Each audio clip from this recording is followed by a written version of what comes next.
네, 제가 음소거를 하겠습니다.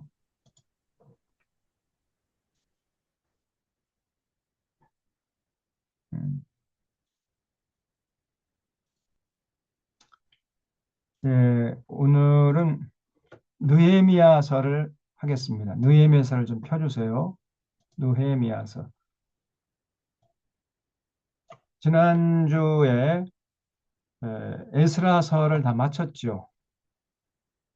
그래서 어, 이 에스라서 7장부터 10장을 읽은 후에는 느헤미야서를 읽어야 됩니다. 이렇게 기록된 순서대로 읽으려면은 반드시 에스라서 다음에 느헤미야서를 읽어야 돼요. 지난주에 말씀드렸지만 사실 에스라서하고 느헤미야서는 원어로 보면은 한 권으로 돼 있어요. 한 권으로. 근데 우리 번역본에는 에스라서, 느헤미야서 이렇게 따로따로 분리해 놨습니다. 그 이유는 에스라서도 1인칭 단수로 어, 이렇게 기록을 해놨고 느헤미야서도 1인칭 단수로 이렇게 기록을 해놨어요. 그렇기 때문에 이게 에스라서를 보다가 느헤미야서를 보면은 이게 에스라를 말하는 것인지 느헤미야를 말하는 것인지 이게 분별하기가 쉽지 않습니다. 그래서 어, 분별하기 쉽도록 하기 위해서 에스라, 느헤미야서 이렇게 따로 이렇게 분리해 놓은 거죠. 사실은 에스라, 느헤미야서가 한 권이었다는 것 기억해 놓으셔야 돼요. 그래서 이제 느헤미야서는 누구냐? 에스라와 동시대의 인물이었습니다. 그래서 페르시아 왕 아닥사스다, 그 에스더의 아들이었죠. 이 아닥사스다의 술 맡은 관원장이었어요. 그래서 이 느헤미야는 그 아닥사스다 왕의 신임과 총애가 굉장히 두터운 사람이어서 페르시아에서 안정된 지위에 있었던 사람입니다. 그래서 술 맡은 관원장이었죠. 술 맡은 관원장. 술 맡은 관원장은 오늘날로 말하면은 대통령 그 주방장 정도 아니면 대통령 경호실장 정도 그 되는 자리입니다. 아무나 앉히는 자리가 아니에요. 굉장히 그 왕의 신임이 두터운 사람만 앉는 이런 자리였거든요. 그 자리에 앉아서 참 그 자기 마음만 먹으면은 한 번 뭐 편안히 살아갈 수 있는 이런 인생 이런 사람이었어요. 그런데 에스라의 개혁이 실패로 돌아갈 위기에 봉착했었죠. 지난주에 봤잖아요. 에스라가 뭐 이렇게 열심히 성경을 가르치다 보니까 1차로 귀국한 이 사람들이 현지처를 얻어가지고 전부 살고 있더라는 겁니다. 그중에 이제 아기를 낳은 가정도 있었던 거죠. 그러거나 말거나 그냥 에스라가 전국에 이방 여인과 현지처를 얻어가지고 살고 있는 사람 명단을 전부 파악해가지고 강제로 이혼시켜가지고 이방 여인들을 고향으로 쫓아버렸지요. 그러니까 이방 그 여인의 고향 땅에서 가만히 있을 리가 없지 않습니까? 전부 때로 몰려와가지고 예루살렘 성을 다 허물어버리고 성전에 들어가서 그 성물들 정말 그 집기들 다 파헤쳐 버리고 내동댕이 치고 막 이렇게 행패를 부리고 돌아간 거예요. 그래서 에스라 개혁이 실패로 돌아갈 위기에 봉착했다는 소식을 듣고 에스라의 개혁을 돕기 위해서 이제 그 페르시아의 왕궁에 안락한 삶을 에, 들어하고 느헤미야가 이제 왕의 재가를 얻어가지고 예루살렘으로 돌아온 겁니다. 이것이 제 3차 귀환이었던 거죠. 그러니까 이제 1차 귀환은 스룹발벨과 여호수아 중심으로 1차 돌아왔던 것이고 그 돌아온 사람들이 제일 먼저 하나님의 성전 짓는 데 열심히 였던 거죠. 그다음에 성전을 지어놨는데 그 성전에서 성경을 가르칠 사람이 없다는 소식을 듣고 2차로 에스라가 이제 에스라 중심으로 2차 유대인들이 돌아왔던 거예요. 그러다가 이제 에스라 개혁 정책이 실패로 돌아갈 위기에 처하니까 그 사실을 알고 제3차로 느헤미야 중심으로 귀국했던 것입니다. 이렇게 역사가 진행됐던 거예요. 그래서 이 느헤미야가 예루살렘에 돌아와서 난관에 봉착한 에스라 개혁을 돕고 또 무너진 예루살렘 성벽 재건하는 일에 혼신의 힘을 쏟았던 거예요. 그리고 에스라와 함께 역사상 최초로 성경 강좌를 실시한 사람입니다. 모세가 우리 에, 그 출애굽기에서 봤죠. 신신당부했죠. 유언을 했잖아요. 어, 매 안식년, 매 7년째 되는 해에 초막절에 온 이스라엘 백성들 남녀노소 할 것 없이 가리지 말고 심지어 이방인까지 전부 불러 모아서 성경 강좌를 하라. 어? 그래서 하나님 말씀을 가르치고 배워서 하나님 경외하는 법을 배우게 하라. 이렇게 유언을 남겼잖아요. 그런데 모세 이후에 여호수아도 안 하고 그 사사 시대의 사사들도 안 하고 그리고 그 왕정 시대가 열려가지고 그 사울 초대 왕이었던 사울도 안 하고 그다음에 다윗도 안 하고 솔로몬도 안 하고 그 후에 모든 왕들도 성경 강조 안 했어요. 그러니까 뭐 성경을 모르니까 어떻게 하나님의 뜻을 분별할 수 있겠습니까? 하나님이 어떤 분이신지도 모르고 하나님께서 자신들에게 무슨 일을 해줬는지도 모르고 하나님의 뜻이 뭔지도 모르는 거죠. 그러니 뭐 하나님의 뜻을 받들 수가 없었던 거죠. 그러다가 나라가 망하고 그 북이스라엘은 아수르 제국에 의해서 망하고 남유다는 바벨론 제국에 망하고 남유다 백성들은 일단의 사람들이 바벨론으로 포로 잡혀가가지고 죽을 고생하고 70년 만에 다시 돌아오고 막 이렇게 아주 참 끔찍한 역사를 기록했잖아요. 그 근본 원인을 한 가지만 들자면은 성경을 몰랐던 거예요. 다시 말하면 모세가 그토록 신신당부했던 성경 강조를 안 했던 겁니다. 이 사실을 알고 이제 에스라하고 느헤미야가 그 모세 이후로 최초로 성경 강좌를 실시한 거예요. 그래서 이제 느헤미야서 나중에 보겠습니다만은 성경 강조한 결과 아하 하나님이 이런 분이시고 하나님이 자신들에게 이런 것을 요구했는데 우리가 그 요구를 하나도 들어드리지 않았구나. 그래서 하나님을 분노케 했구나. 그래서 우리가 이렇게 복받기는커녕 저주받는 역사를 기록하고 말았구나. 그 사실을 깨닫게 된 거예요. 그래서 철저하게 회개하는 이런 모습을 보입니다. 이게 바로 성경 강좌 결과였던 거예요. 그래서 오늘날도 마찬가지입니다. 성경 강좌 하지 않는 교회는 제가 볼 때 건강한 교회를 이룰 수가 없어요. 이거는 진리 중에 진리입니다. 아니 성경을 모르면은 하나님 모른다는 얘기고 하나님의 뜻을 분별할 수 없다는 얘기고 그러니 어떻게 제대로 신앙생활을 할 수 있겠습니까? 불가능해요. 그래서 반드시 모든 교회에서 모든 목회자가 모든 교인들에게 창세기부터 요한계시록까지 한 권도 빼지 말고 성경을 가르치고 배우는 이런 일에 혼신의 힘을 다해야 돼요. 그런데 오늘 한국 교회가 이걸 안 한단 말이에요. 이 귀한 일을. 다른 건 다 열심히 합니다. 예배도 열심히 드리고 자주 드리고 많이 드리고 깊이 드리고 기도도 많이 하고 헌금도 많이 바치고 다른 거 많이 해요. 봉사도 많이 하고 뭐 그런데 가장 중요한 성경을 가르치지 않고 배우지는 않는 거예요. 성경 강조 안 하는 겁니다. 여기에 문제가 있어요. 그러니까 신앙의 기반이 허약해요. 뭐든지 기초가 튼튼해야 되거든요. 어?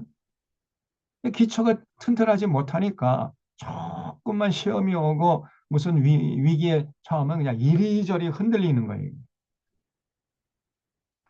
그 틈을 타서 또 이제 이단들이 또 득세하는 거죠. 이단들이 뭐 지금 한국교회에서 바로 하고 있잖아요. 뭐 여호와의 증인, 그다음에 무슨 신천지 하나님의 교회, 뭐 통일교, 뭐 이런 것들이 전부 다 사실은 한국 교회의 기초가 튼튼하지 못한 결과로 저는 이단들이 저렇게 창궐하게 된 겁니다.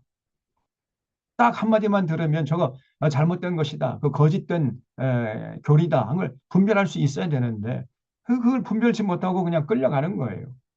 왜냐? 성경을 모르니까 성경을. 그래서 지금부터 500년 전에 그 참 신앙의 선조들, 선구자들이 교회 개혁을 외치면서 종교 개혁을 했잖아요. 그때도 왜 교회가 그렇게 타락했느냐? 그 당시에 교인들이 500년 전의 교인들이 성경을 몰랐던 거예요, 성경을. 그래서 개혁자들이 이 종교 개혁자들이 솔라 스크립투라 오직 성경, 이 성경을 강조했던 겁니다. 그런데 500년이 지난 오늘 이 뚜껑을 열어보면은요, 500년 전이나 지금이나 똑같아요. 500년 전에 교인들도 성경 몰랐고, 지금 500년 후에 이 시대에 사람들도 여전히 성경 모르는 건 마찬가지입니다. 왜냐하면 목회자들이 성경을 안 가르치고 또 교인들도 성경 배우는데 게을리기 때문에 성경 강조 안 하는 거예요. 이게 한국교회의 치명적인 약점입니다. 신앙의 기초가 튼튼하지 못한 거예요. 안타까운 일. 지금 오늘 우리가 이렇게 하는 것처럼 그리고 이제 다음 주부터 월요일부터 목요일까지 성경 강조 우리가 하는 거죠. 그래서 1년에 두 번, 상반기에는 부활절 지난 다음 한 주간 동안, 그리고 하반기에는 추수감사주일 지난 그 다음 날부터 한 주간 동안 이렇게 성경 강조하면은 창세기 요한 계시록까지 한 권도 빼지 않고 자세히 하나님 말씀을 가르치고 배울 수 있습니다. 그러면 말씀을 알게 되면 말씀을 통해 계시하시는 하나님이 어떤 분이신지, 하나님께서 우리에게 어떤 일을 해주셨고 또 뭘 요구하시는지 그거를 잘 분별할 수 있게 되는 거예요. 그러면 이 거짓된 자들에게 휘둘리지 않을 수 있습니다. 그리고 무엇이 참이고 무엇이 거짓인지 이걸 딱 부러지게 분별해가지고 참을 취하고 거짓을 버리고 신앙의 열정의 초점, 신앙의 초점을 어디에 두고 신앙의 열정을 어디에다가 더 투자해야 되는지 이런 것들이 분명해지는 거예요. 성경을 모르면은 이런 가장 기본적인 일들이 해결이 안 됩니다.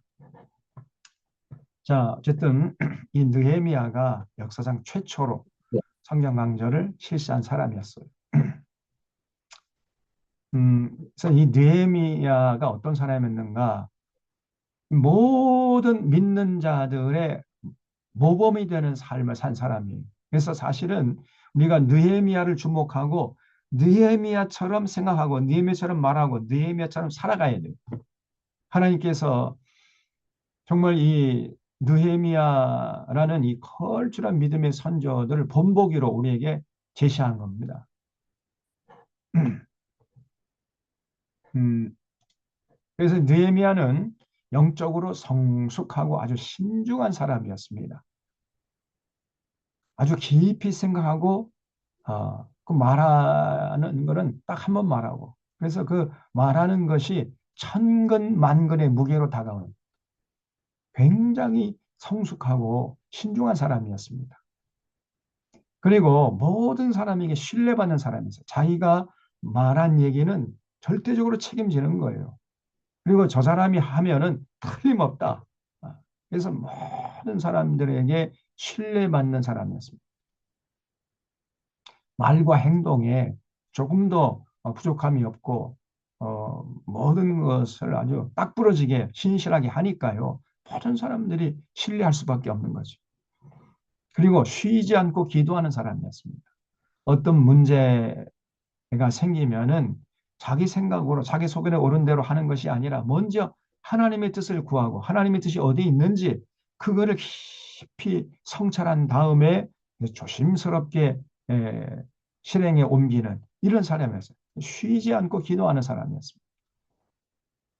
쉬지 않고 기도한다는 게 잠도 자지 않고 기도한다는 게 아니라 끊임없이 하나님 앞에서 서서 하나님 앞에 서서 하나님의 뜻을 구하는 이런 자세를 잃지 않는 거죠.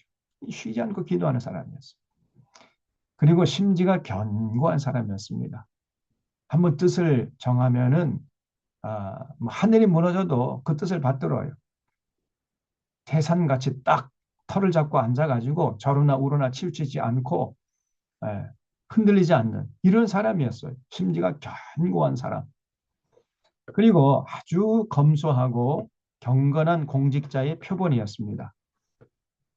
그 권력을 가지고 결코 자기가 높은 자리에 앉았다고 권력을 사적으로 유용하거나 남용하거나 그 갑질하거나 이런 짓 절대 하지 않았어요. 늘 그저 겸손하고 검소하고 그래가지고 공직자의 표본이었습니다. 오늘날 우리 한국 사회 공직자들이 느헤미야처럼 이렇게 살아가면은 정말 이 대한민국은 낙원이 될 것 같아요. 이 조금 높은 자리에 올라가면은 전부 뇌물 받아먹고 그 권력을 이용해 가지고 자기 사익을 추구하고 뭐 그러지 않습니까? 그런 사람들이 많잖아요. 절대로 느헤미야는 그런 짓 하지 않았습니다. 왜냐? 나는 하나님을 믿는 사람인 거로 절대 그런 짓 하지 않겠다. 이게 느헤미야였어요. 나중에 이제 더 자세히 살펴보겠습니다. 그리고 자기가 맡은 일을 절대 뭐 허투루 하지 않았습니다. 자기가 맡은 일은 아주 딱 부러지게 끝장을 볼 정도로 일을 두고는 쉬지 않는 사람이었습니다. 그리고 시시비비를 분명히 할 줄 아는 사람이었어요. 그래서 뭐 높은 자리에 앉은 사람이라고 뭐 봐주고 또 뭐 힘없는 사람이라고 막 닥달하고 절대 그러지 않습니다. 오히려 느헤미야는 강자 앞에서 강하고 약자 앞에서 약하고 이런 자세를 잃지 않았던 거예요. 대부분 권력자들이 강자 앞에서는 비굴하게 굴어요. 강자 앞에서는 약합니다. 그리고 약자 앞에서는 막 호랑이처럼 군림하려고 그래요. 아주 그 천박한 사람이죠. 그러나 느헤미야는 오히려 강자들에게는 더 강하게 나갔어요. 그리고 약자들에게는 한없이 부드럽게 품어주려고 하는 이런 모습을 잃지 않았습니다. 사실 이래야 되거든요. 권력자들이 그냥 지금도 보면은 이제 뭐그 6.3 지방선거가 다가오잖아요. 그러니까 아침마다 새벽 예배 마치고 집에 돌아가면은 막 길거리마다 뭐 이제 후보들이 나와가지고 한 표 달라고 막 인사하고 그러잖아요.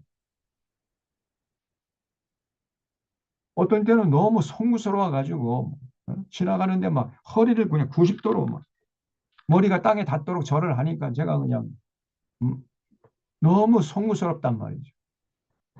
그렇게 해가지고 권력을 잡으면은 이제는 그냥 예, 코빼기도 보시지 않고 다음 투표 날까지는 뭐 권력을 이제 향유하면서 권력을 누리면서 군림하려고 그래요. 그 자기를 뽑아준 국민들은 안중에도 없고 그냥 그런 자들이 많단 말이에요. 절대 그런 자를 뽑아주면 안 됩니다. 이 느헤미야는 그렇지 않았어요. 절대 권력을 남용하지 않고 권력을 정말 솔로몬의 지혜를 가지고 무엇이 참이고 무엇이 거짓인지 공과 사를 잘 구별하면서 시시비비를 분명히 했던 겁니다. 그 다음에 공적인 일과 사적인 일을 잘 구분해 가지고 절대로 공적인 일에 사적인 문제를 개입시키지 않았어요. 이게 느헤미야입니다. 전에 제가 서울에서 부목사 노릇할 때 그 장로님이 계셨는데 이 장로님이 얼마나 열심인지 모릅니다. 열심히 특심이에요. 모든 교인들마다 주일날 제일 먼저 나와요. 거기까지는 참 좋은데 문제는 그러니까 이제 많은 교우들이 신뢰의 미소를 보내주고 그리고 이제 그 담임 목사님도 참 이렇게 중요한 직책을 맡겨주고 그러니까 이제는요 자꾸 줄을 세워 자기에게 잘 보이는 사람 이런 사람은 뭐 교회 무슨 어떤 일이 있을 때 혜택을 줍니다. 예를 들어서 그 교회당을 개방해 가지고 이제 결혼 예식장으로 이제 쓰도록 허락을 해준 그런 옛날엔 그랬죠. 지금은 뭐 교회당에서 대부분 결혼식을 안 하고 그냥 예식장에서 결혼합니다. 참 이해가 안 돼요. 결혼식장을 예식장에서 결혼식 예식장에서 한 돗대기 시장 같고 그런데 아니 교회당에서 그렇게 이 예식을 치르면 정말 성스럽게 결혼 예식을 치를 수 있잖아요. 그래서 이 교회당에서 결혼식을 하면 좋겠는데 요즘은 젊은이들이 결혼식을 교회당에서 하려고 하지는 않아요, 이상하게. 어쨌든 그때는 그 대부분 결혼식을 교회당에서 했습니다. 그래서 이제 에, 교회당 좀 빌려주십시오라고 신청을 하면은 그 장로님이 예, 자기에게 평소에 잘 보이는 사람에게는 무조건 허락이 오케이. 근데 조금 뭐 밉보인 사람에게는 무조건 안 된다는 거예요. 여러 가지 핑계를 대면서 그냥 허락을 안 해주는 거예요. 그 자꾸 줄을 세워. 그러니까 이 공적인 일에 사활을 개입시키는 겁니다. 그러면 안 되지요. 그 장로님이 아주 교회를 위해서 열심히 봉사하고 앞장서는 건 거기까지는 좋았는데 공과 사를 구별할 줄 모른단 말이에요. 자꾸 사사로운 자기 관계 가지고 공적인 일에 개입시켜 가지고 말이죠. 그래서 아주 원성이 자제했습니다. 그런 짓 하면 안 되는 거죠. 근데 느헤미야는 절대 그러진 않았어요. 공과 사를 딱 부러지게 구분했던 겁니다. 그리고 이제 멸사봉공의 정신을 가진 사람이었어요. 그리고 느헤미야는 사적인 그런 이익을 희생시키면서 공동체를 위해서 헌신하는 이런 멸사봉공의 정신을 가진 사람이었어요.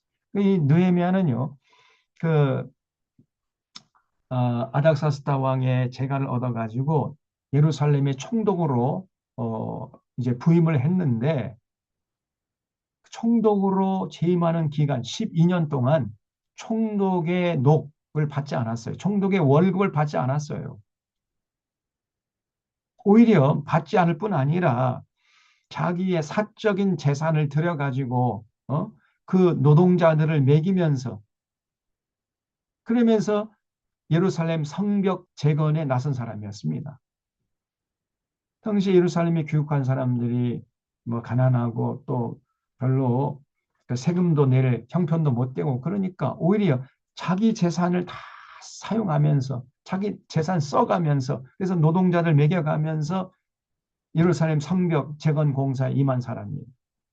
그래서 멸사봉공의 정신을 가진 사람이었습니다. 절대로 권력을 가지고 부동산 투기하거나 뭐 주가 조작하거나 개발 정보 빼내 가지고 자기 사익을 추구하는 이런 짓을 하지 않았어요. 저 윤석열 같은 저런 망나니 같은 짓 절대 하지 않았습니다. 지금 생각하면 윤석열 그 3년이 끔찍하죠. 어떻게 그 세월을 지났는지 정말 생각하면 생각할수록 끔찍하고 윤석열 향한 이 분노가 그냥 가라앉질 않아요. 그런데 한국교회가 지지했던 겁니다. 한국교회가. 한국교회가 대통령을 만든 1등 공신이에요. 한국교회 이 대형교회 목사 장로들. 근데 전혀 회개하지 않습니다. 이것들이. 그리고 뭐 신천지, 그다음에 통일교 이런 이단들이 다 그러니까 사실은 한국교회 이 지도층들이 사실은 신천지나 뭐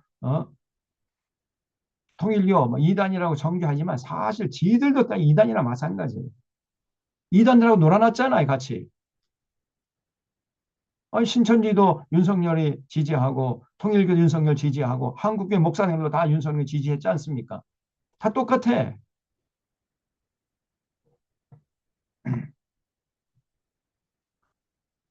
그러니 저 사람들이 제가 볼 때는 전혀 하나님 믿는 사람들이 예수 믿는 사람들이 아니에요. 겉으로는 목사님네 장로네 그러면서 뭐 거듭먹거리고 다니지만은 실제적으로 저들의 삶의 내용을 뜯어보면은 예수 믿는 사람들이 아닙니다. 저것들이. 예수 믿는 사람이라면 절대로 저런 할 수가 없어요. 음, 어떤 느헤미야는 오늘날 이 한국의 이 목사장들과는 차원이 다른 사람이었어요. 진짜 신앙인이었습니다. 그래서 정말 우리가 느헤미야를 닮아가야 돼. 그 느헤미야는 12년 동안에 총독으로 재임하면서 절대 녹을 받지 않고 자비량, 자기 돈 내가면서 성벽 재건 공사에 헌신한 사람이었습니다.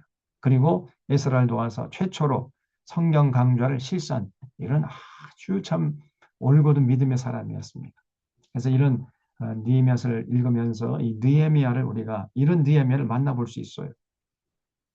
자, 그래서 이런 느헤미야의 헌신에도 불구하고 결과적으로 볼 때는요, 참 이 포로에서 귀환한 이스라엘 백성들이 잠시 하나님의 뜻을 받드는 듯 이렇게 했는데 나중에 느헤미야가 이제 돌아가신 다음에 나중에는 다시 원 상태로 돌아가 버렸어요. 다시 말씀드려서 하나님을 분노케 하는 과거의 역사로 다시 돌아가 버렸던 겁니다. 그런 아픈 역사를 느헤미야서가 이제 보여주고 있어요. 느헤미야서 13장을 보면은 느헤미야가 그렇게 개혁을 추구하고 이제 잠시 그 본국에 있는 그 이제 페르시아 그 조정에서 이제 왕에게 아닥사 왕에게 아련하러 갔다가 와 보니까 다시 원 상태로 다 복귀해 버린 거예요.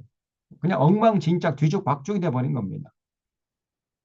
그게 13장의 결론인데 1년 비운 사이에도 그렇게 이 사람들이 타락하고 변질이 되었는데 느헤미야가 이제 돌아가신 다음에 그 뭐 이스라엘 백성들이 어떻게 되었겠습니까? 보나마나 뻔한 거죠. 그래서 느헤미야가 이제 돌아가시고 에스라 그 학자 선생님도 돌아가시고 한 세대가 지난 후에 뚜껑을 열어보니까 완전히 뭐 엉터리 망터리. 예.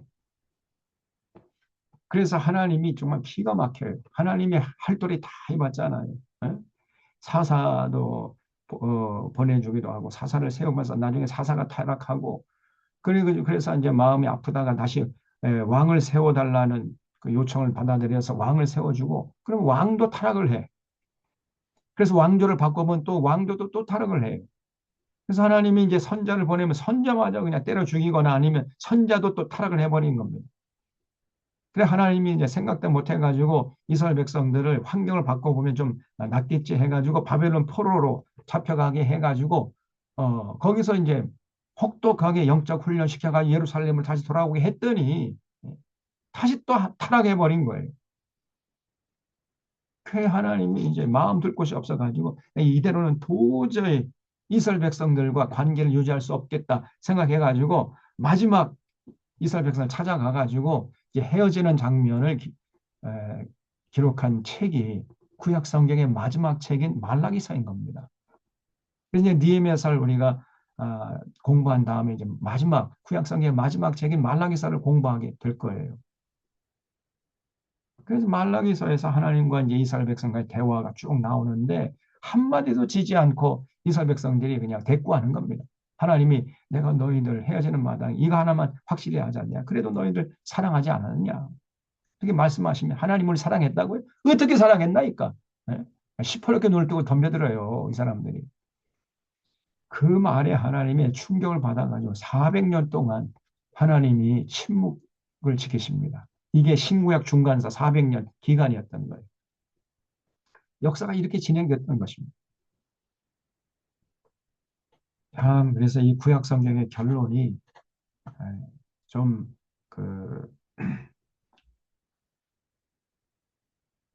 좋은 상태로 끝나는 것이 아니라 상당히 그 결론이 비관적으로 끝나요. 그러다가 이제 이스라엘 역사 속에서 하나님이 떠나버리시고 이스라엘 백성들은 400년 동안 그냥 막 이방 민족에게 계속해서 침략을 당하고 식민지로 전락하고 이렇게 살다가 드디어 400년 지난 다음에 유대 광야에서 회개하라 이 독사의 새끼들아 이렇게 외치는 자의 소리가 등장. 그게 바로 세례 요한이었던 거예요. 그 세례 요한이 먼저 등장해가지고 예수님의 오실 길을 다 예비한 다음에 예수님께서 이제 공생애를 시작하셨던 겁니다. 이렇게 역사가 진행됐던 거예요. 어, 자, 그래서 이 느헤미야서를 오늘 이제 우리가 주목해 보겠습니다. 느헤미야서의 파노라마를 보면 1장부터 이제 13장까지 있는데 1장에서는 느헤미야가 에스라의 개혁이 좌초될 위기에 처했음을 알게 되는 이런 내용으로 되어 있어요. 자, 느헤미야서 1장을 보겠습니다. 1장 펴보세요.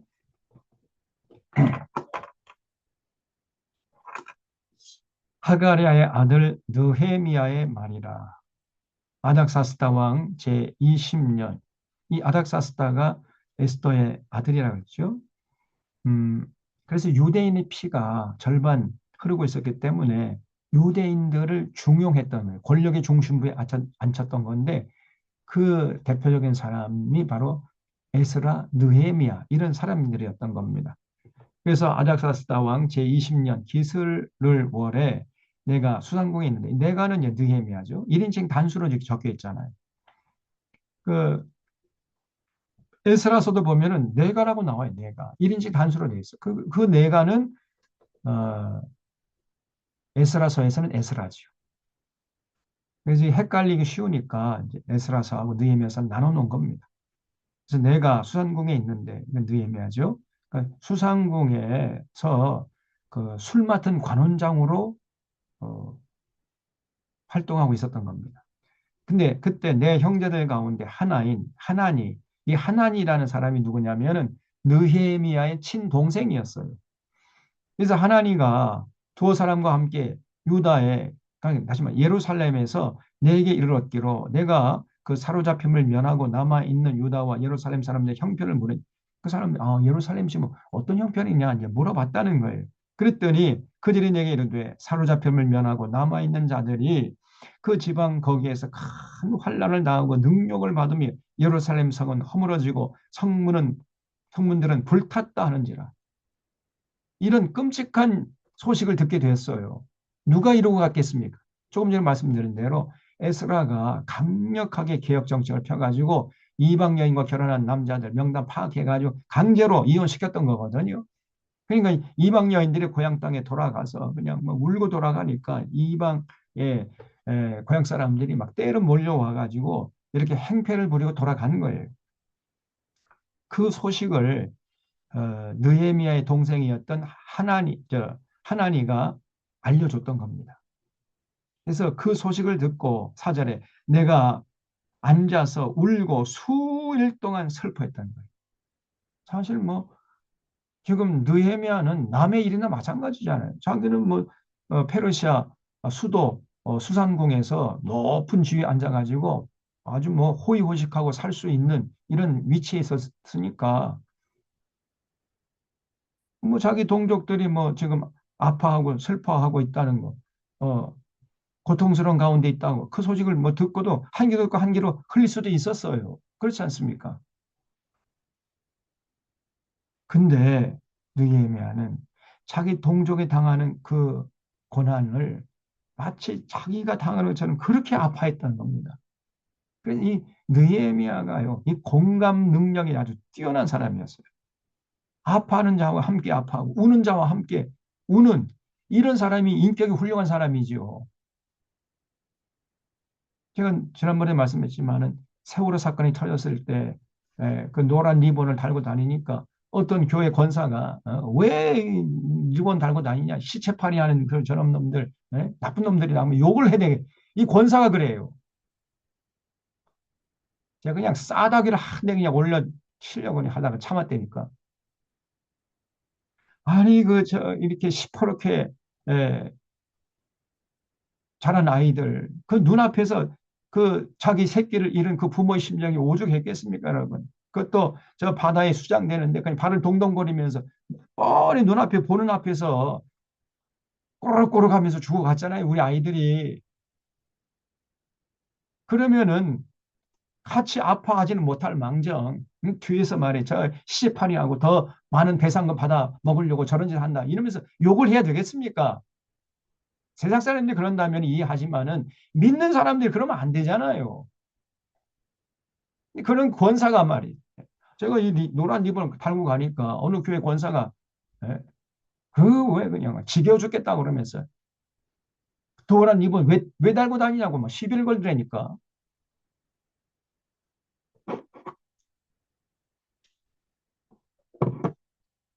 이 오늘 한국 교회의 이 수준이 전혀 공감할 줄 모릅니다. 공감 능력 제로예요. 그러면서 믿음이 좋다는 거예요. 그러면서 권사 임내, 뭐 장로 임내, 목사 임내 그러고 다녀요. 그거는 가짜입니다. 100% 가짜예요. 그냥 무늬만 신앙인이지, 무늬만 교회지, 그런 사람은 예수 믿는 사람이 아니에요. 그런 사람이 모인 공동체는 절대로 교회가 아닙니다. 느헤미야는 달랐어요. 자기 동족들이 그렇게 참 어, 고통스러운 상황에 처했다는 소식을 듣고 마치 자기가 고통 당하는 것처럼 그렇게 수일 동안 앉아서 슬퍼하면서 어, 울었던 겁니다. 그러면서 이제 하늘의 하나님 앞에 금식하며 기도했어요. 금식을 했어요. 수일 동안 금식하며 기도하여 이르되 하늘의 하나님 여호와 크고 두려우신 하나님이여 주를 사랑하고 주의 계명을 지키는 자에게 언약을 지키시며 긍휼을 베푸시는 주여 간구하나이다. 이제 종이 주의 종들은 이스라엘 자손을 위하여 주야로 기도하오며 우리 이스라엘 자손이 주께 범죄한 죄들을 자복하오니 마치 자기가 지은 죄인 것처럼 이렇게 하나님 앞에 철저하게 회개하는 거예요. 범죄한 자들 죄들을 자복하오니 주는 귀를 기울이시며 눈을 여시사 종의 기도를 들으시옵소서. 나와 내 아버지 집이 범죄하여 주를 향하여 크게 악을 행하여 주께서 죄종 모세에게 명령하신 계명과 율례와 규례를 지키지 아니하였나이다. 그렇죠? 이스라엘 백성들이 하나님의 뜻을 받들지 않았잖아요. 이 이방 여인과 결혼했다는 것은 이방 우상을 섬겼다는 얘기나 똑같은 거예요. 그러니까 결국은 하나님의 계명과 율례와 규례를 지키지 않고 그렇게 살다 보니까 결국은 그런 일이 벌어진 거 아닙니까? 이방 사람들이 막 때로 몰려와 가지고 성벽을 무너뜨리고 성전의 집기들을 다 그냥 패대기 치고 이제 돌아간 거죠. 그런 위기에 처했다는 소식을 듣고 그것이 바로 하나님께서 모세에게 명령한 시내산 언약을 지키자는 결과라는 것을 이 느헤미야는 알았던 거예요. 그래서 철저하게 회개하는 겁니다. 8절에 옛적에 주께서 주의 종 모세에게 명령하 이르시되 만일 너희가 범죄하면 내가 너희를 여러 나라 가운데 흩을 것이요 만일 내게로 돌아와 내 계명을 지켜 행하면 너희 쫓긴 자가 하늘 끝에 있을지라도 내가 거기서부터 그들을 모아 내 이름을 두시려고 택한 곳에 돌아오게 하리라 하신 말씀을 이제 청컨대 기억하옵소서.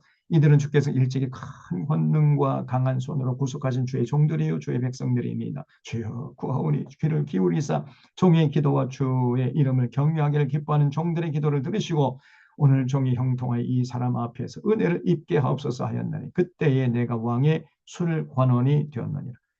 그러니까 왕의 술 맡은 관원장이었어요.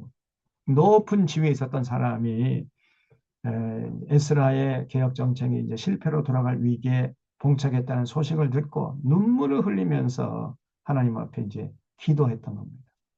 자, 이것이 1장이고요.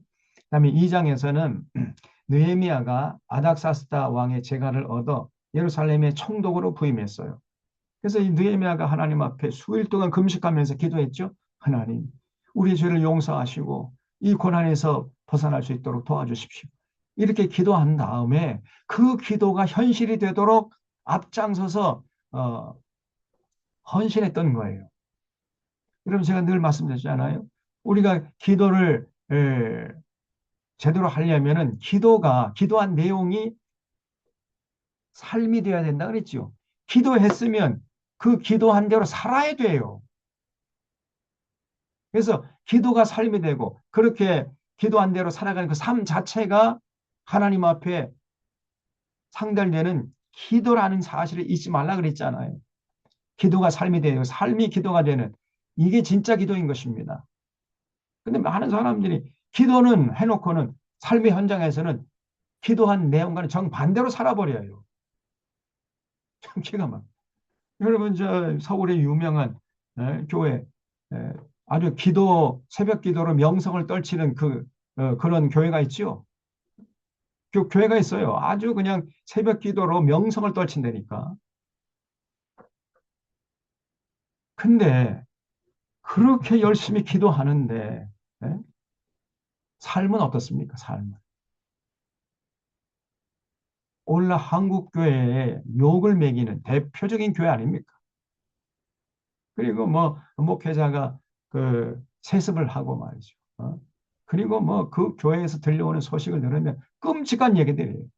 뭐 장로가 자살을 하고 뭐 목사의 뭐 비자금 뭐 800억 이상을 뭐 조성하고 뭐 그걸 굴리다가 뭐 이것이 뭐 문제가 되니까 막 아파트 뭐 몇 층에서 뛰어내려 가지고 자살하고 뭐 이런 일들이 벌어지고 있지 않습니까 이게. 응? 근데 그 교회가 새벽 기도회로 새벽 예배로 유명한 명성을 떨치고 있는 교회라니까. 도대체 뭘 놓고 기도하는 거예요 도대체. 예? 그리고 그렇게 기도했으면 삶이 제대로 돼야 되는데 삶은 완전히 엉터리 망터리예요. 세상 사람보다 더 세속적으로 더 속물인간으로 그렇게 살잖아요. 그런 기도는 백날 해봤자 절대로 하나님 앞에 상대되지 않습니다. 그거를 헛질을 한다는 거예요. 헛질을. 저 사람들이 하나님의 뜻을 구하는 기도가 아니고 그냥 자기 욕망을 채워달라고 떼쓰는 기도에 불과한 거예요. 그러니까 저런 식으로 사는 거 아닙니까? 기도가 삶이 돼야 돼요. 그리고 그렇게 살아가는 삶 자체가 기도임을 잊지 마셔야 됩니다. 이게 진짜 기도야, 이게. 느헤미야는 자기가 수일 동안 금식하면서 하나님께 기도해 하나님, 우리 죄를 용서하시고 그 위기에 봉착한 이 이스라엘 백성들, 예루살렘 사람들을 구해 주십시오. 이렇게 열심히 기도한 다음에 자기가 내려가서 그 위기에 봉착한 자기 기도한 내용대로 그 기도한 내용이 현실이 되도록 앞장서 헌신했단 말이죠. 기도가 삶이 되었어요. 여러분 우리가 주기도문 예수님께서 너희는 이렇게 기도하라 가르쳐 주셨잖아요. 하나님의 이름이 거룩히 받고 하나님의 뜻이 이 땅에 이루어지고 하나님 나라가 이 땅에 이루어지고 우리 모두에게 일용할 양식을 달라 그러고 우리가 시험 죄자를 용서해 우리 죄를 용서해 달라 그러고 그다음에 시험에 들지 않게 도와주십시오. 이렇게 6가지 기도 제목을 제시했잖아요. 이렇게 기도했으면 그 기도가 우리 삶에서 현실이 되도록 살아들어야 돼요. 우리로 인해서 하나님의 이름이 거룩히 받는 이런 역사가 일어나야 됩니다. 근데 기도는 하나님의 이름이 많은 사람들에게 거룩히 받게 해주십시오. 이렇게 눈물로 기도한 다음에 실제 삶의 현장에서는 하나님의 이름에 똥칠을 해버리는 이런 사람들이 많아요. 그런 기도는 백날 해봤자 헛수고지요. 정말 기가 막힌 짓을 하고 있습니다. 그래서 이 기도를 제대로 해야 되고요. 기도는 또 아무나 할 수 있는 게 아니에요. 이 느헤미야를 우리가 본받아야 됩니다. 느헤미야가 제대로 기도한 거예요. 그래서 수일 동안 금식하면서 하나님께 기도하고 그 기도한 내용이 현실이 되도록 앞장선 거예요. 그래서 2장에 보면은 아닥사 왕 제20년 니산월에 왕 앞에 포도주가 있기로 내가 그 포도주를 왕에게 드렸는데 이전에는 내가 왕 앞에서 수심이 없었더니 그러니까 여러분 술 맡은 관원장은 얼굴에 감정 변화가 있으면 안 됩니다. 그 마음의 걱정, 근심이 얼굴의 표정으로 나타나면 안 돼요. 왜냐하면 그 왕이 볼 때, 저놈이 무슨 생각하고 있죠? 뭐 얼굴에 왜 근심이 있지? 저건 나를 지금 독살하려고 그런 거 아니냐? 이게 의심할 수 있기 때문에, 의심받는 자리이기 때문에 절대로 왕 앞에 수심이 있으면 안 되는데, 워낙 느헤미야가 자기 동족들 위해서 참 눈물로 기도하는 바람에 얼굴에 수심이 가득했단 말이에요. 그걸 왕이 아래 차린 겁니다. 그래서 왕이 내게 이르시되 네가 병이 없거늘 어찌해서 얼굴에 수심이 있느냐? 이런 피련 내 마음에 근심이 있음이로다. 이게 무서운 얘기입니다. 너 혹시 딴 생각하고 있는 거 아니야? 너 지금 모반을 꾀하는 거 아니야, 이놈아? 이런 얘기예요. 그때 말 한 번 잘못 삐끗하면은 그냥 죽임을 당하는 위기의 순간이었어요. 그래서 그때 내가 크게 그러니까 두려워할 수밖에 없는 거죠. 왕께 대답하되, 여러분, 위기의 순간에 최고의 비결은 뭐냐? 정직하게. 정직하게 다 얘기하는 거예요. 그래서 이제 느헤미야가 사실은 그게 아니라 여차여차 해가지고 내 동족들이 저렇게 지금 고생하고 있던 소식을 듣고 제가 얼굴에 너무 눈물로 기도하다 보니까 얼굴에 수심이 가득하게 되었습니다. 이렇게 이제 이실직고를 한 거예요. 왕께 대답하되, 왕은 만세를 하옵소서. 내 조상들의 묘실에 있는 성읍이 이제까지 황폐하고 성문이 불탔사오니 내가 어찌 얼굴에 수심이 없사오리까 하니, 왕이 내게 이르되, 그러면 네가 무엇을 원하느냐? 아닥스다 왕이, 그래? 그럼 내가 도와줄 일이 무엇이냐? 이렇게 물었어요. 그때 내가 곧 하늘의 하나님께 묵도하고 먼저 항상 하나님께 기도하는 거예요. 응? 그럼 하나님께 묵도 기도한 거예요. 잠깐 동안 이렇게 앉아서 묵상 기도. 묵도가 묵상 기도죠. 이게 다른 말로 하면 화살 기도예요. 잠깐 동안 기도하는 겁니다. 예. 그래서 걸어가면서도 이런 기도할 수 있어야 돼요. 과연 하나님의 뜻이 어디 있는가? 하나님께서 이런 상황이라면 어떻게 하길 원하시는가? 그걸 먼저 생각하는 거예요. 늘 그러니까 하나님을 의식하면 살아가는 사람이죠. 그래서 하늘의 하나님께 묵도하고 이제 왕에게 아뢰되, 왕인을 만일 좋게 여기시고 종이 왕의 목전에서 은혜를 얻었사오면 나를 유다 땅 나의 조상들의 묘실이 있는 성읍에 보내, 다시 예루살렘 성읍에 보내달라, 이렇게 부탁을 하는 거예요.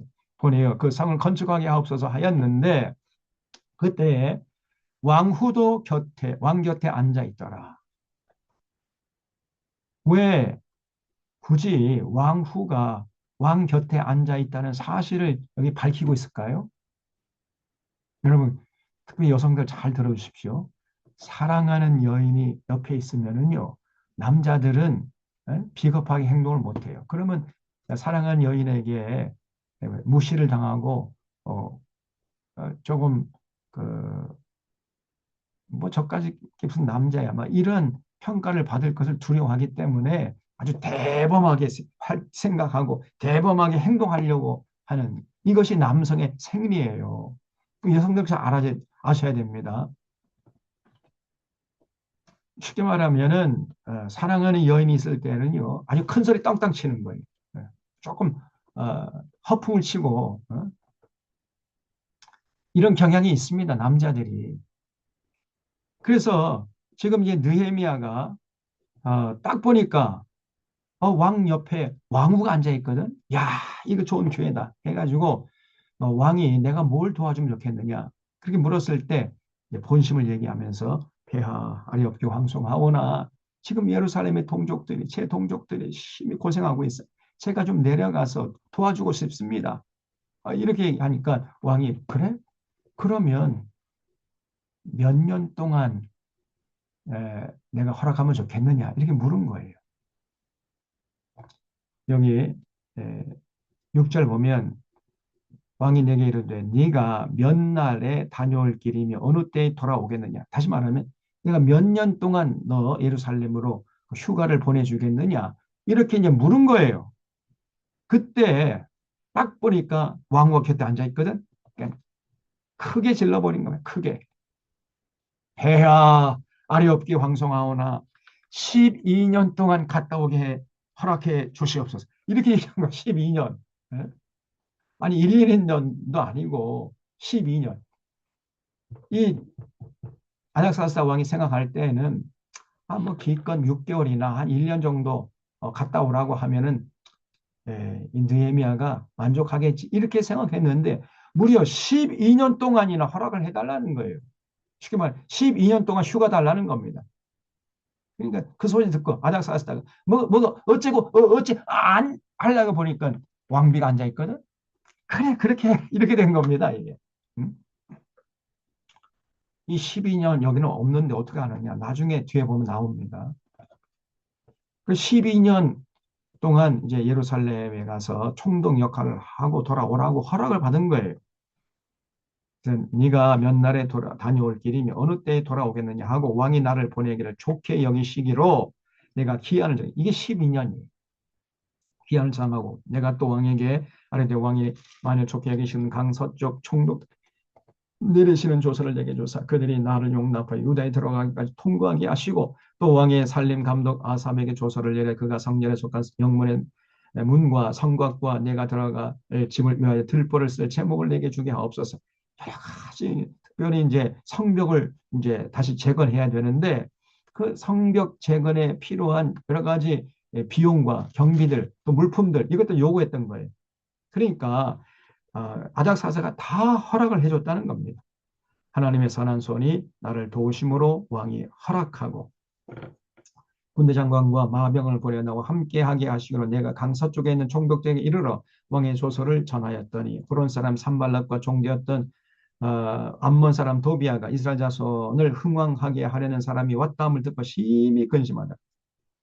이런 놈들이 있죠. 어딜 가든지 이런 어둠의 자식들이 있어요. 호론 사람 산발락 그리고 암몬 사람 도비아가 저 느헤미야 아주 정말 충직하고 성실하고 정직한 이런 그래서 예루살렘 성을 흥왕하게 할 사람이 왔다는 소식을 듣고 근심하면서 이 일을 어쩌면 좋지? 어떻게 하면 회방하지? 이제 요거에 골몰하게 됐던 거예요, 이놈들이. 산발락과 도비야. 이 주목해야 됩니다. 이 사람이 얼마나 느헤미야를 괴롭혔는지 몰라요. 심히 근심하더라. 내가 예루살렘에 이르러 머무른 지 사흘 만에. 그러니까 이 페르시아 수상궁에서부터 예루살렘까지 그 거리가 약 4개월 정도 걸리거든요. 그러니까 그 긴 여행의 여독도 풀리기도 전에 사흘 만에 내 하나님께서 예루살렘 위에 무엇을 할 것인지 내 마음에 주신 것을 내가 아무에게도 말하지 아니하고 밤에 일어나 몇몇 사람과 함께 나갈새 내가 탄 짐승 외에는 다른 짐승이 없더라. 그러니까 자기 종자들 몇 사람만 거느리고 그 밤중에 예루살렘 성벽을 다 돌아다니면서 어디 성벽이 얼마큼 무너졌고 어디다가 성문을 이제 다시 달아야 되고 이걸 전수조사한 거예요. 그래서 마스터 플랜을 세웠다는 겁니다. 아무도 모르게.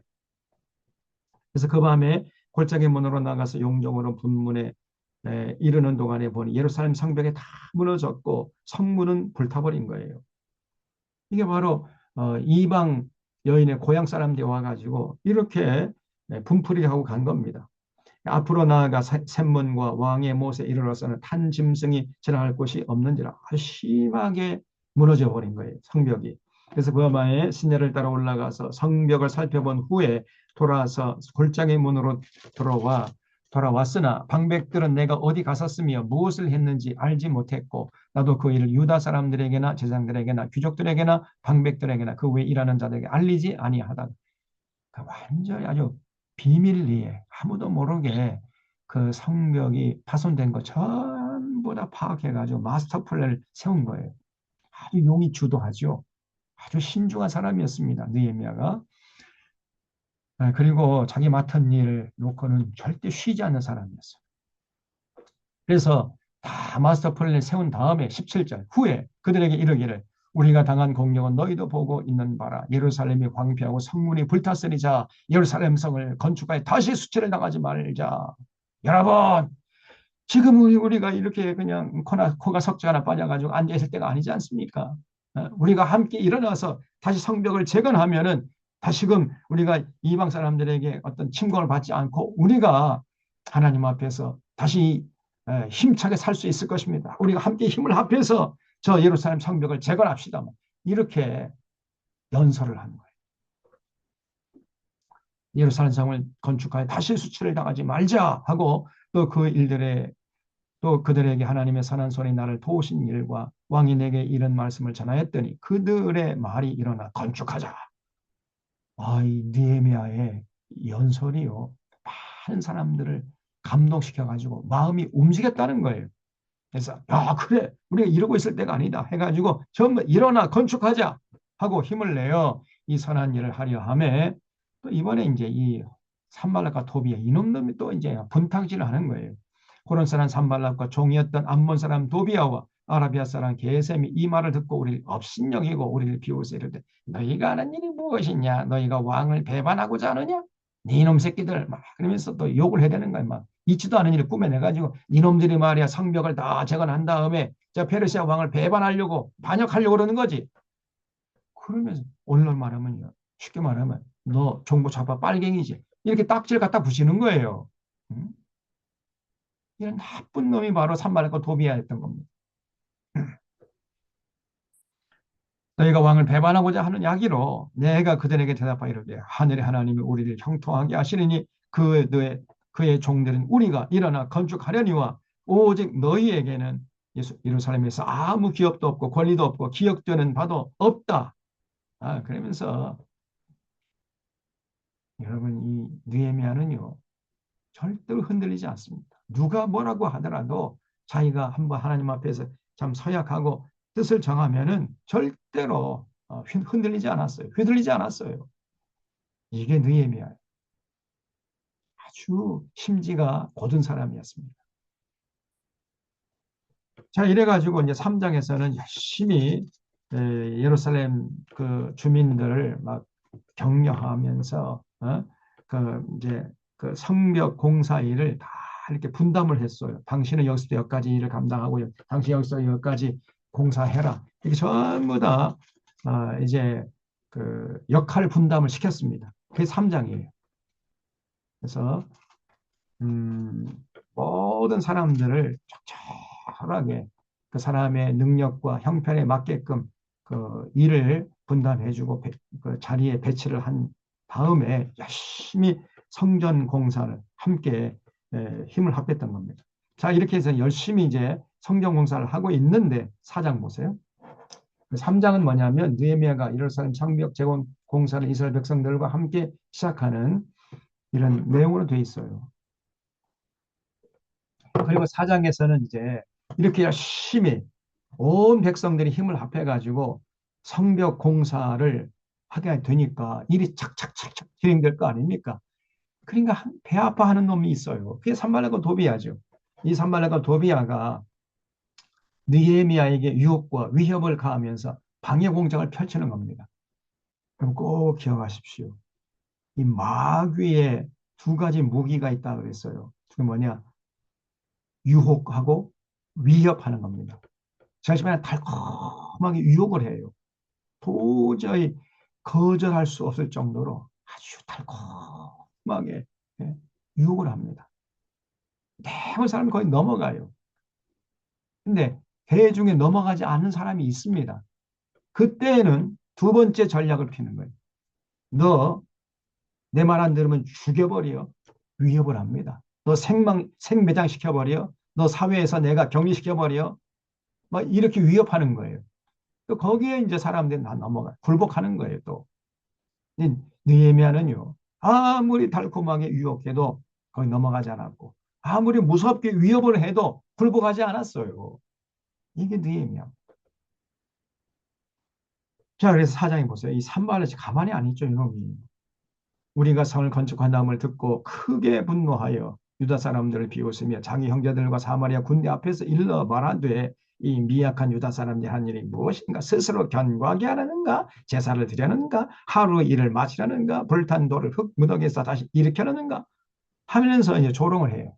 또 암몬 사람 도비야 이놈은 또 뭐라고 하냐면 곁에 있다가 이런데 그들이 건축하는 돌섬이 여우가 올라가도 무너질 거야. 네?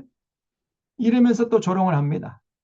저것들이 뭐 지금 뭐 성벽 재건 공사한다고 뭐 이리 뛰고 저리 뛰지만은 저거는 뭐 저런 식으로 공사해봤자 여우가 올라가도 무너질 거야 저거. 이러면서 비웃어요. 그러거나 말거나 절대로 그 느헤미야는 휘둘리지 않습니다. 4절에 우리 하나님이여 들으시옵소서. 우리가 업신여김을 당하나이다. 원컨대 그들이 욕하는 것을 자기들의 머리에 돌리사 노략거리가 되어 이방에 사로잡히게 하시고 느헤미야가 산발락과 도비야가 붕탄치를 하면서 막 조롱하면은 반사 그리고 끝나버려요.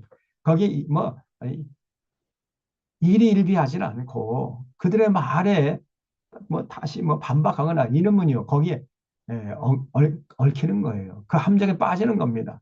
절대 그런데 여러분 논쟁에 빠지면 그들의 의도에 휘말리는 거예요. 절대 그러면 안 돼. 그냥 반사 그러면 돼요. 반사. 지금 이 느헤미야가요. 하나님 저들의 욕하는 것이 저들의 머리로 돌아가게 해 주시옵소서. 다시 말해 반사하는 거죠. 그래서 노략거리가 되게 해서 이방에 사로잡혀 가게 해 주시옵소서. 이렇게 기도한 거예요. 느헤미야가.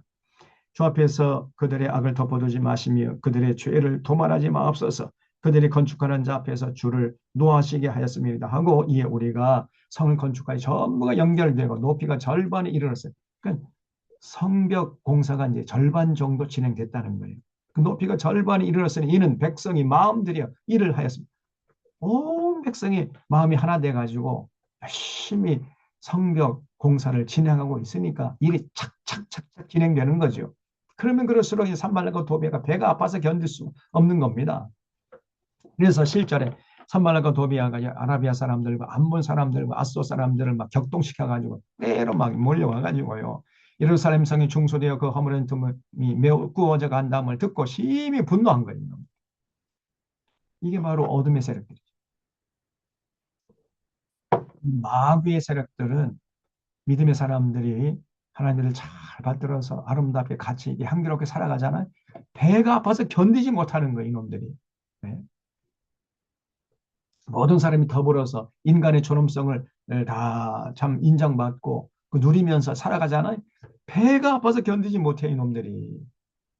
그래서 저 윤석열 같은 이런 마귀의 앞제비, 마귀 쫄개를 보내가지고 온통 분탕질을 하는 겁니다. 그래서 서로 그냥 갈라치기를 하고 서로 분열하게 하고 서로 미워하게 싸우고 다투고 전쟁하게 하고 이렇게 하는 거예요. 그러니까 저 윤석열이 똑같이 그렇게 했잖아요. 그러니까 저 윤석열이가 이 마귀 앞잡이에요. 영적으로 보면 그렇습니다. 그 마귀 앞잡이를 한국교회 목사장들 지지했으니 이 도대체 어떻게 된 노릇입니까 이게.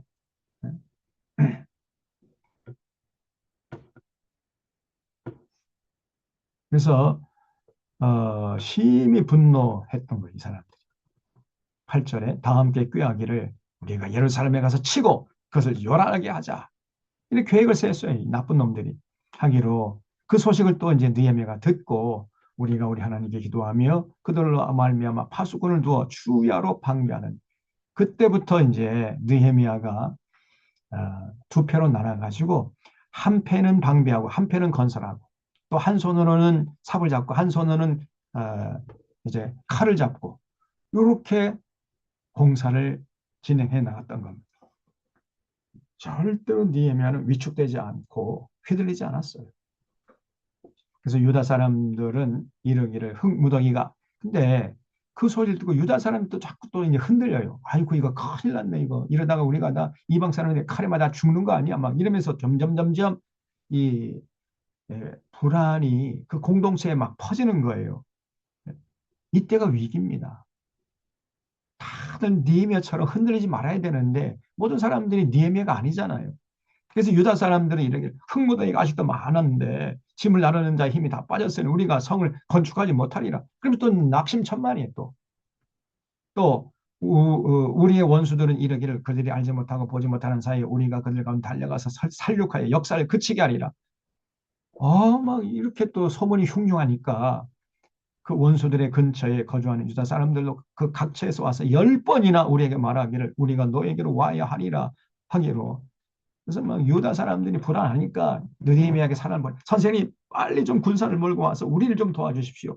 여기가 지금 뚫리게 생겼습니다. 지금 막 여기로 지금 막 이방 사람이 쳐들어오고 산발라가 도비아가 군대를 몰고 쳐들어온다고 하니까 빨리 느헤미야 선생님 좀 군사를 몰고 우리 좀 도와주십시오.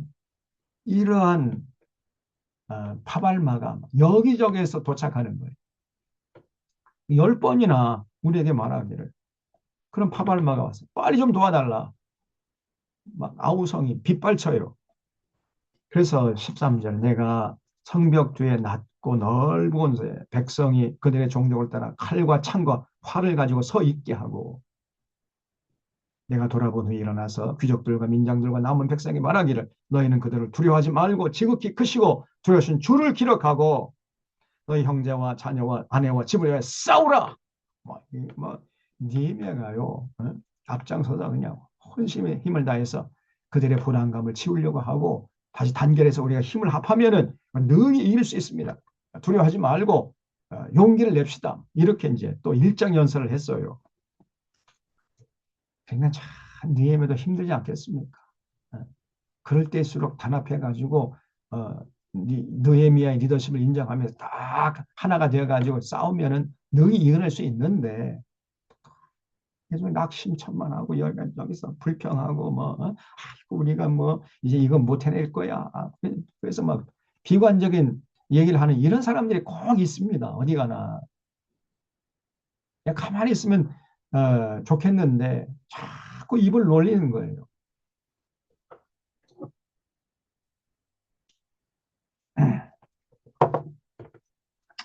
그러니까 그런 사람들을 자꾸 격려하고 추스려 가지고 까지 성벽 공사를 하려고 하니까 얼마나 느헤미야가 힘들었겠습니까? 15절. 그러니까 내후외환이죠.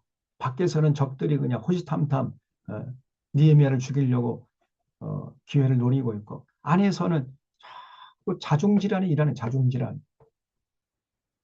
자꾸 사람들이 낙심하고 이러다가 절대로 성벽 공사 완공 못하고 이러다가 오히려 분란을 일으켜가지고 긁어 무서움 내가지고 제 이방 사람들에게 분노를 사서 우리가 다 칼에 맞아 죽을 거야.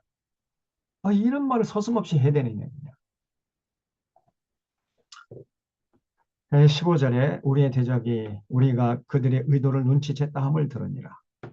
하나님이 그들의 꾀를 피하셨음을 우리가 다 성에 돌아와서 각기 일하였는데 그때로부터 내수하 사람들의 절반은 일하고 절반은 갑옷을 입고 창과 방패와 활을 가졌고 민정은 유다 온 족속의 뒤에 있었으며 그러니까 두 패로 나눠가지고 한 패는 일하고 한 패는 갑옷을 입고 무장해가지고 방비하고 이렇게 했다는 거예요. 17절 성을 건축하는 자와 짐을 나르는 자는 다 각각 한 손으로 일을 하며 한 손에는 병기를 잡았고 잡았는데 건축하는 자는 각각 허리에 칼을 차고 건축하며 나팔 부는 자는 내 곁에 섰느니라. 왜냐하면은 위사시에 빨리 나팔을 불어야 되니까 항상 느헤미야 곁에는 나팔수가 따라다녔다는 거예요. 내가 귀족들과 민장들과 남은 백성에게 이르기를 이 공사는 크고 넓음으로 우리가 성에서 떨어져 거리가 먼즉 너희는 어디서든지 나팔 소리를 듣거든 그리로 모여서 우리에게로 나오라. 우리 하나님이 우리를 위해 싸우시리라 하였느니라. 그러면서 막 백성들 낙담하는 백성들 코가 석잔에 빠져 주저앉으려고 하는 사람들 다 이렇게 세우고 추스리면서 이제 싸우면서 또 성벽 공사 적응하는 이런 일을 했던 거예요. 느헤미야가. 여러분 얼마나 이 대단한 리더십이냔 말이에요. 정말 이 리더는 바로 느헤미야처럼 이렇게 해야 됩니다. 이게 진짜 리더야. 이 느헤미야의 리더십 연구하면 연구할수록 정말 예수님의 모습이 어른거리고요. 예수님의 향기가 난다니까요. 그래서 모든 성도들도 모든 믿는 사람들도 사실은 느헤미야처럼 살아야 돼. 여러분이 어느 공동체에 속했든지 그 속한 공동체 속에서 느헤미야 같은 모습으로 살아가야 된다. 서 있어야 돼요. 그러면 여러분을 통해서 하나님의 뜻이 이루어지고 하나님의 이름이 거룩히 여김을 받고 하나님 나라가 이 땅에 이루어질 줄로 믿습니다.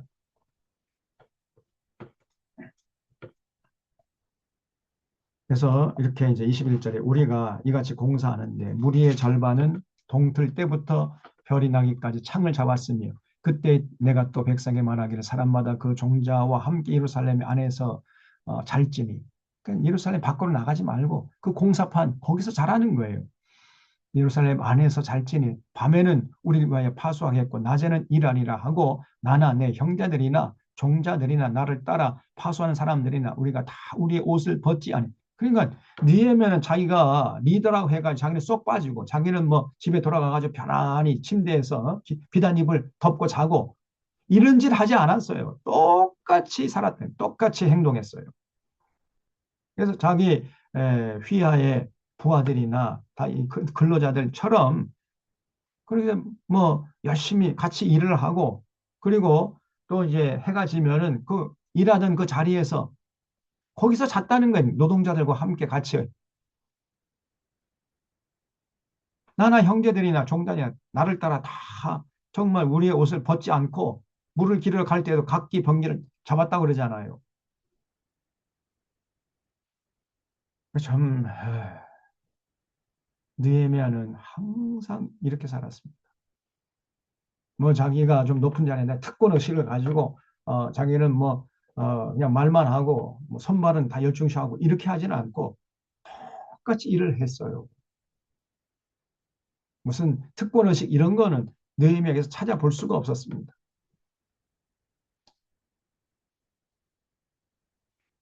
참 대단하죠. 느헤미야가 아마 모든 신앙인들의 모범이에요. 우리도 이렇게 살아야 됩니다.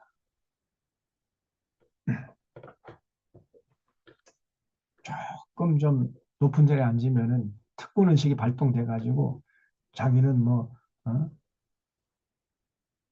예외적으로 하고 노동자들이나 뭐 하는 음, 그런 일은 절대로 하려고 하지 않고 손에 물을 묻히지 않고 이렇게 살아가려고 하는 사람들이 있어요. 지금 여기 법비들이냐 법비들 이 검찰 이것들은 법 위에 살잖아요. 자기들은 국민들을 가르치고 계몽하는 자들이지. 예? 그러니까 국민들은 개되지만도 못한 자들이고 자기들은 그런 개되지 못한 국민들을 계몽하고 가르쳐야 할 사람 이런 특권의식이 아주 쩔어 있는 거예요. 이것들이 이 검찰이나 이 판사들 이 조이대 같은 이런 것들 희대의 사기꾼 아닙니까 저거. 저 조이대 때문에 이 판사들의 권위가 날로 추락하고 있는데 그래도 그냥 그 자리에 딱 찾아 앉아 있잖아요. 이 사법부의 개혁이 아주 시급합니다. 자, 이렇게 이제 느헤미야가 혼신의 힘을 다해서 어, 참 자꾸 낙심하면서 주저앉는 사람들, 그 백성들을 막 일으켜 세우고 추스리고 같이 격려해 나가고 외부의 위협을 막 이렇게 방비하면서 이렇게 성벽을 건축하고 있는 때에 어느 날 사건이 터진 거예요. 그날도 느헤미야가 하루 종일 공사판에서 이제 열심히 땀 흘려 일을 하고 집에 돌아와서 이렇게 쉬고 있는데 일단의 사람들이 찾아와서 문을 두드리는 거예요. 네 선생님 계십니까? 문을 열어보니까 노동자들이 그 근로자들이 서 있어요. 그래서 대뜸 한다는 말이 선생님 내일부터 우리가 공사판에 안 나갈 줄 아세요 그냥. 예? 이게 무슨 공동체입니까? 이렇게 나오는 거예요. 아니 조금 자중하시고 왜 그런지 자세히 얘기 좀 해보세요. 이렇게 이제 타일러서 말을 들어보니까 기가 막힌 얘기를 털어놓는 거예요. 예루살렘으로 돌아올 때, 귀환할 때 어떤 사람은 재산을 많이 챙겨가지고 돌아왔겠죠. 또 어떤 사람은 재산을 뭐 그렇게 많이 챙겨오지 못하다 보니까 살다 보니까 이제 재산이 다 떨어진 거예요. 그래서 좀 돈 많은 사람 앞에 가가지고 돈을 꽂다는 거예요. 그랬더니 꽂은 사람이 음? 날마다 독촉하는 빚독촉 이자 빨리 내라 또 원금 갚아라 하면서 막 날마다 독촉을 해대는데 할 수 없이 땅을 팔고 심지어 아들 딸까지 팔아가지고 이자 갚고 원금 갚으려고 하는데도 계속해서 빚독촉을 하더라는 거예요. 이게 무슨 공동체입니까? 우리가 다 같이 성벽 공사하는 것은 다 같이 먹고 살자고 하는 건데 이럴 바에는 우리가 그냥 이방 족속들의 칼에 맞아 죽는 게 더 낫겠습니다. 그래서 우리 내일부터 공사판에 안 나갈 줄 아시오, 시장 그냥. 이렇게 나오는 거예요. 이 얘기를 듣고요. 느헤미야가 뭐가 어째고 어째요? 아주 노발대발을 했어요. 에스라가 에, 그 열심히 이스라엘 백성들 성경을 가르치다가 일단의 사람들이 현지철을 얻고 살고 있다는 소리를 듣고 막 하늘이 그냥 노래져 가지고 그 자리에 주저앉아 가지고 수일 동안만 예? 울고 불고 하는 하늘에 하나님께 기도했던 것처럼 니에미아가 그래 충격을 받았어요. 뭐가 어째고 어째요? 당장 사람들 다 불러 모으시오. 다 불러 모은 다음에 그 돈 많은 사람들 있잖아요. 그 사람들에게 당신들 말이야. 우리가 이렇게 정말 수고 앞장서는 것은 공동체를 복원하고자 함인데 당신들은 앞장서서 공동체를 해치고 있으니 예? 당장 말이야. 그 받은 이자 다 돌려주고 원금도 빚독촉 좀 하지 말라 막 이렇게 나오니까 많은 사람을 숙여. 아니 뭐 니에미야 선생님이 그렇게 말씀하시는데 그럼 우리가 따라야지요. 이렇게 된 겁니다. 정말 여기 5장 그인 5장이에요. 그래서 느헤미야가 가난한 사람들의 편에 서서 세제 개편을 주장합니다. 5장 1절 보세요. 그때에 백성들이 그들의 아내와 함께 크게 부르짖었어요. 왜냐하면 그들의 형제인 유다 사람들 때문이에요. 이 사람들이 너무 갑질을 해대는 거예요. 돈 빌려준 거 원금 갚고 이자 내라 막 그러면서 여러분 성경에 보면은 율법서에 보면 그 동족들에게는 돈 꿔주고 이자 받으라고 그랬어요. 받지 말라 그랬어요. 이자 받지 말라 그랬잖아요. 네? 이자 받으면 안 됩니다. 이 믿음의 사람들끼리 교회 안에서 돈 뭐 꿔주고 돈 빌려준 건 해서 이자 내라 막 이렇게 요구하면 안 돼요. 어쨌든 그들 형제 유다 사람들 때문에 원망하는데 어떤 사람 말하기를 우리와 우리 자녀가 많은 양식을 얻어먹고 살아야 하겠다 하고 어떤 사람 말하기를 우리가 밭과 포도원과 집이라도 자당 잡히고 이 흉년에 곡식을 얻자 하고 어떤 사람 말하기를 우리는 밭과 포도원으로 돈을 빚내 왕에게 세금을 바쳤도다. 우리 육체도 우리 형제 육체와 같고 우리 자녀도 그들의 자녀와 같거늘 이제 우리 자녀를 자녀들을 종으로 팔아먹고 그 돈으로 이자 냈다는 거예요. 우리 딸 중에 벌써 종된 자가 있고 우리의 밭과 포도원이 이미 남의 것이 되었어. 땅도 팔아가지고 밭도 팔아가지고 전부 다 이자 안 냈는데 그래도 원금 갚아라 난리 법석을 떤다는 거예요. 우리에게는 아무런 힘이 없도다 하더라. 내가 백성의 부르짖음과 이런 말을 듣고 크게 노하였으나 네요. 너희에게는 깊이 생각하는 겁니다. 쉽게 어떤 처방을 내지 말고 이거 어떻게 하면 좋지? 깊이 생각했어요. 귀족들과 민장들을 꾸짖어 그들에게 이르기를 너희가 각기 형제된 높은 이자를 취하는도다 하고 대회를 열고 그들을 쳐서 그들에게 이르기를 우리는 이방인의 손에 팔린 우리 형제 유다 사람들을 우리의 힘을 다하여 도로 찾아 끊을 너희는 너희 형제를 팔고자 하느냐 가로 열고 이놈의 새끼들아 가로 닫고 이 우리가 줄과 줄 사이를 읽어내야 되잖아요. 그런 뜻이 담겨 있어요. 지금 느헤미야가 막 분노하는 겁니다. 더구나 우리의 손에 팔리게 했네 하며 그들이 잠잠하여 말이 없기로 내가 또 이르기를 너의 소행이 좋지 못하도다. 우리의 대적 이방 사람이 비방을 생각하고 우리 하나님을 경외하는 가운데 행할 것이 아니냐. 나와 내 형제와 종자들도 역시 돈과 양식을 백성에 꾸어줬거니와 우리가 그 이자 받기를 그치자. 더 이상 이자 받지 말자. 그뿐 아니라 이자 받는 거 돌려주라고 그랬어요. 그런 너희는 그들에게 오늘이라도 그들의 밭과 포도원과 감람원과 집이며 너희가 꿔준 돈이나 양식이나 새 포도주나 기름의 100분의 1을 돌려보내라. 다시 이자 받은 거 다 토해내라는 거예요. 그랬더니 그들이 말하는 우리가 당신의 말씀대로 행하여 돌려보내고 그들에게서 아무것도 요구하지 아니하리. 이렇게 된 겁니다. 하기로 내가 제장들을 불러 그들에게 그 말대로 행하겠다고 맹세하게 하고 내가 옷자락을 털며 이르기를 이 말대로 행하지 아니하는 자는 모두 하나님이 이와 같이야 그 집과 산업에서 털어버리실지니 그런 곧 이렇게 털려서 빈손이 될 줄 알다 하며 회종이 다 아멘하고 여호와를 찬송하고 백성들이 그 말한 대로 행하였느니라. 이렇게 해서 그 위기를 또 벗어나게 됐던 겁니다. 14절 또한 유다 땅 총독으로 세움을 받은 때 곧 아닥사스다 왕 제20년부터 제32년 12년이죠. 그래서 12년 휴가 받았다는 것을 알 수 있는 거죠. 12년 동안은 나와 내 형제들이 총독의 녹을 먹지 않았어요. 그러니까 이 느헤미야는 월급 받지 않고 일했다는 거예요. 총독의 녹을 먹지 않았어요. 또 나보다 먼저 있었던 총독들은 백성들에게 양식과 포도주와 은 40세겔을 그들에게 빼앗았고 그들의 종자들도 백성을 압제했으나 나는 하나님을 경외함으로 그걸 주저하십시오. 나는 믿는 자이기 때문에 결코 그 이전의 총독들 같이 권력을 남용하지 않았다는 거예요. 이게 중요합니다. 하나님을 경외하는 사람은요, 절대로 권력 남용할 수가 없어요. 그 양심의 가책이 되고 마치 가시방석에 앉는 것처럼 불편해가지고 절대 그런 비열한 짓 하지 않습니다. 못해요, 아니.